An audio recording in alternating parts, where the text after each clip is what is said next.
When the guns fell silent in May 1945, the battlefield was littered with more than wrecked vehicles and uniforms. Beneath the rubble of collapsing administrations and in the hidden recesses of occupied Europe lay another contested prize: bullion, foreign exchange, and vast stores of valuables seized, transported, or accumulated by the Nazi state. The question that followed the end of fighting was not merely who had won the war, but who would control the treasure that had financed it, and what would be done with wealth that was often stolen from conquered peoples, banks, and persecuted families. Allied military units did not enter an abstract problem. They stepped into vaults, mines, and private strongrooms. Archival records show Allied finance officers and military police opening steel doors, unrolling manifests, and piling bars and coin into sacks and crates. In some cases, the scene looked almost cinematic: lamps swinging in cavernous salt mines, the clank of chains as vault doors closed, ledgers opened to pages smeared with dust and soot. But the reality was procedural and bureaucratic. Soldiers needed to secure what they found, accountants needed to catalog it, and diplomats had to decide its legal fate, often simultaneously. The initial orders were practical and uneven. In some sectors, fast-moving combat units secured immediate control of central bank reserves and state treasuries. In others, civilians and private actors moved first. Reports indicate that where U.S. and British units were established, finance detachments prioritized sealing and inventorying. Where the Red Army pushed into territory, Soviet authorities asserted claims or moved assets eastward as reparations. Those differing priorities created the first fractures in what would become a very long paper trail. One early documented discovery became emblematic of the scale and complexity of the problem. Allied records show that American troops found enormous stashes in mines and bank vaults, famously at Merkers, where crates of currency, gold, and looted artwork were recovered from deep underground. Those finds were photographed, inventoried, and shipped to temporary collection points. Yet even this dramatic recovery illustrated a basic difficulty: how to turn raw material evidence into a defensible legal claim. Who owned supposed state gold that had been taken by the Nazis from occupied countries? How would one separate central bank reserves from art and private holdings looted from individuals? To confront those questions, the Allies created administrative mechanisms almost as quickly as they created occupation governments. Military command structures produced immediate directives: secure, protect, and report.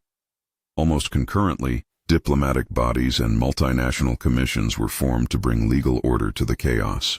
One of the most important of these was the Tripartite Gold Commission, established by the principal Allied powers to receive recovered monetary gold, determine its origins where possible, and redistribute it to countries suffering losses. Archival minutes and commission reports document methodical efforts. Seized gold would be inventoried, transferred to secure vaults in neutral or Allied territory, and then allocated according to established claims and evidence. Logistics became a central, mundane drama. Shipping manifests, rail timetables, and military transport orders read like the backbone of a treasure hunt thriller, but they were fundamentally administrative. Bars of gold were packed, labeled, and sealed. Duplicate records were made. Chain of custody forms were issued. Still, those very procedures often encountered real-world frictions: destroyed paperwork, rushed evacuations, or local collaborators who had already moved assets. In occupied Germany and Austria, whole trains of valuables were sometimes in transit or deliberately hidden by retreating officials. In some instances, local authorities transferred assets across borders before Allied forces could intervene.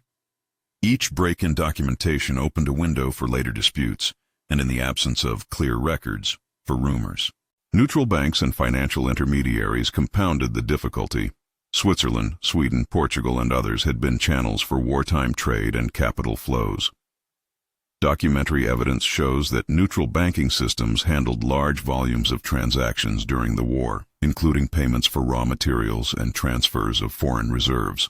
After the war, claimants searching for missing assets encountered the obstacle of banking secrecy laws and the practical challenge of proving ownership.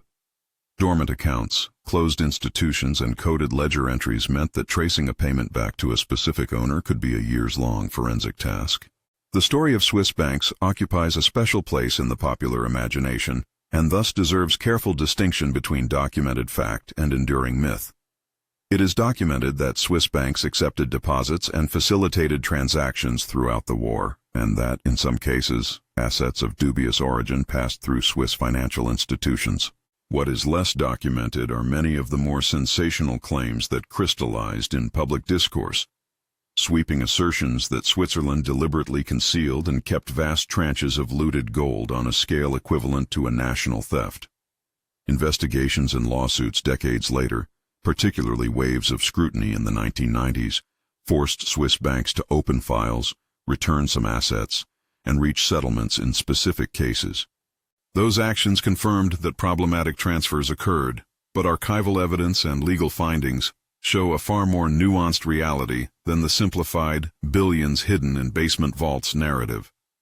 Banking secrecy and incomplete paperwork made tracing ownership agonizingly difficult. That opacity, more than a single conspiratorial act, helped seed the legend. Meanwhile, the Cold War complicated restitution in ways no one in 1945 wholly anticipated. Geopolitics reshaped priorities. Western allies came under pressure to stabilize economies and rebuild Western Europe as a bulwark against the Soviet Union.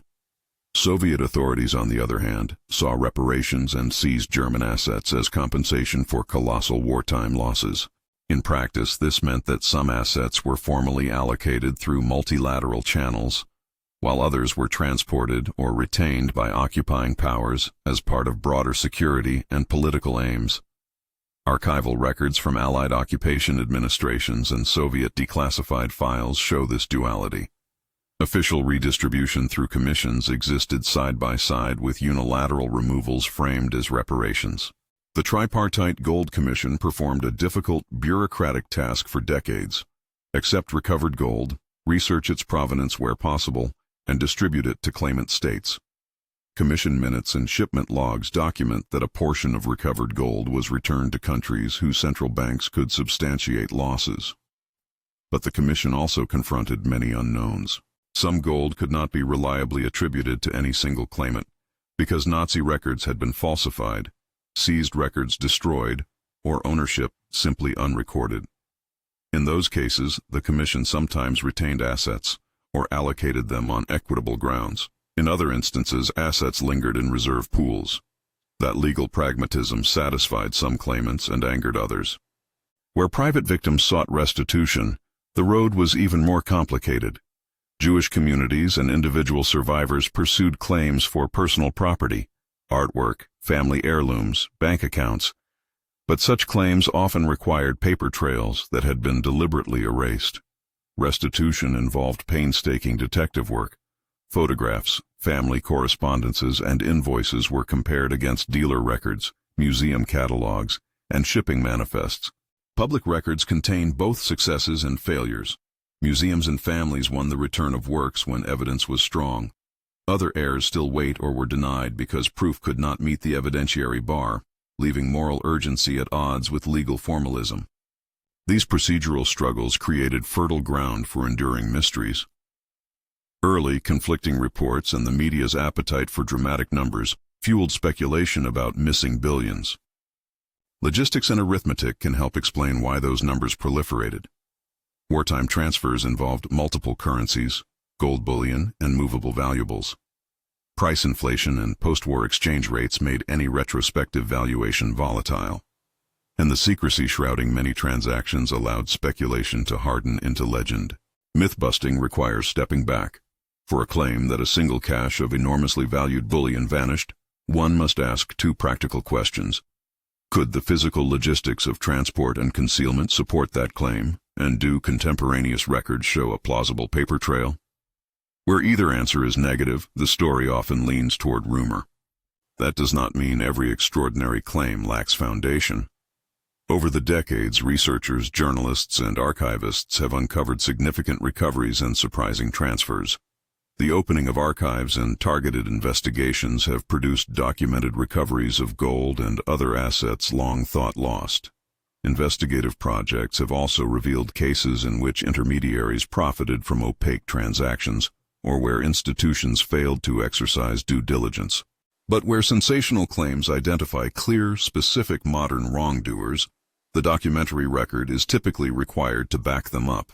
And in many instances, that record is thin or equivocal. The legal pressure cooker reached new intensity in the late 20th century.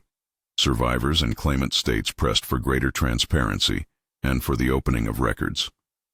Lawsuits forced banks to disclose files that had been protected by secrecy laws.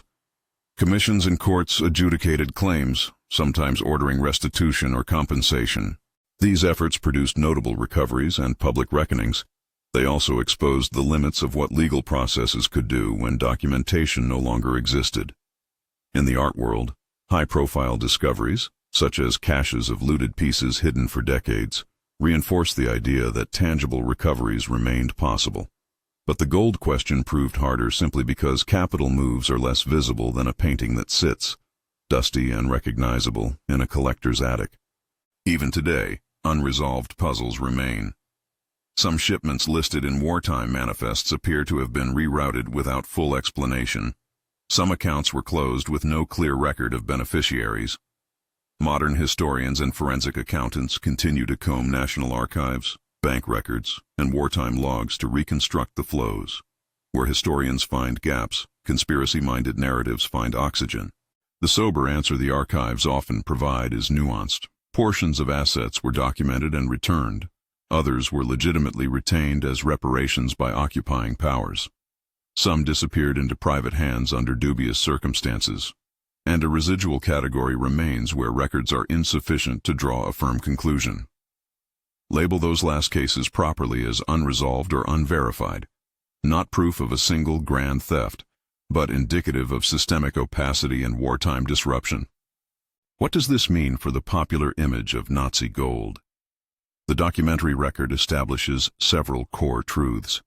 First, substantial quantities of monetary gold and foreign reserves were seized, catalogued, and, in many documented instances, returned through formal channels. Second, neutral financial systems and wartime exigencies produced flows of capital that were hard to trace and, in some cases, morally compromised. Third, Cold War politics reoriented priorities and sometimes eclipsed restitution efforts. And finally, incomplete documentation has allowed myths to grow, but myths do not replace archives. Where evidence exists, historians have been able to reconstruct pathways and return assets. Where evidence is absent, the most honest conclusion is one of uncertainty. Beyond the ledger books and commission reports lies the human cost that makes these cold numbers urgent.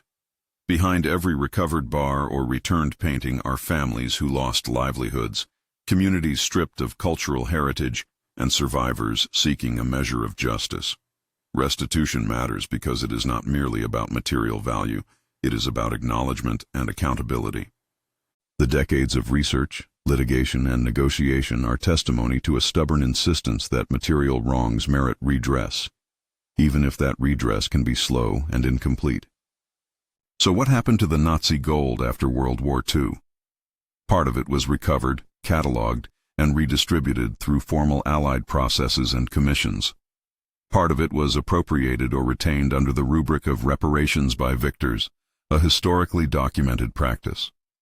Some assets passed through neutral financial systems, whose opacity complicated claims, and some threads of the story remain unresolved, not because of a single deliberate conspiracy, but because war breaks paperwork and disperses wealth in ways that are painful to reconstruct. The enduring allure of treasure, the idea that a single cache could answer the past's debts, survives because records are imperfect and because people prefer tidy endings to bureaucratic complexity.